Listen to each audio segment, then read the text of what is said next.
Daniel stood frozen at the attic door, clutching his broom like it was a legendary weapon. The voice sighed again. "Come in already. We've been waiting." Every survival instinct screamed, "Run!" His curiosity whispered, "Just one look." Curiosity won. The attic was nothing like he expected. Instead of cobwebs and broken furniture, there was a cozy room lit by old lanterns. Around a wooden table sat 5 ghosts. One wore a suit. One looked like a chef. Another wore a police uniform from decades ago. One was knitting a scarf. The last was a little girl swinging her legs from a chair. They all looked at Daniel. Then the chef frowned. "Oh no." "What?" Daniel asked. "He can see us." The room fell silent. The little girl clapped excitedly. "We finally got a tenant with working eyesight." Daniel blinked several times. "I am talking to ghosts." "Correct," said the man in the suit. "Congratulations." Daniel slowly lowered the broom. "So, you're haunting this house?"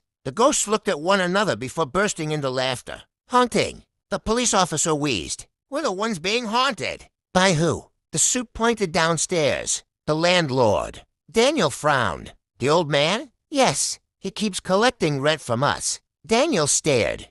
"You're joking." "We wish." The chef pulled out a faded notebook. "Every month he leaves envelopes demanding payment." "But you're dead." "Exactly." The chef cried. "Do you know how difficult ghost banking is?" The little girl raised her hand. "I tried paying with old pirate coins once. He rejected them." The officer grumbled.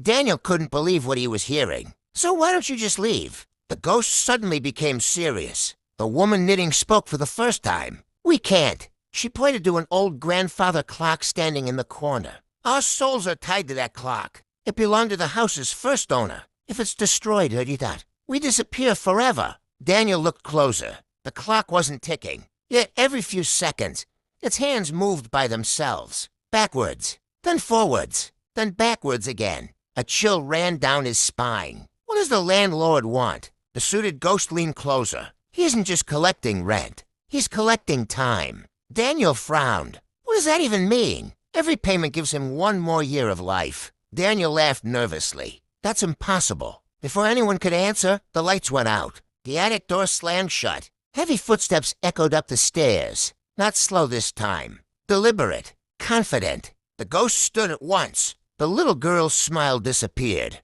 The landlord. The old man's voice echoed from the other side of the door. "Daniel, I know you're up there." A loud knock shook the attic. Then another. Then another. The suited ghost whispered, "Whatever happens, don't tell him you can see us." The doorknob began to turn. To be continued. Thank you for watching. Like, share, and follow for part 3.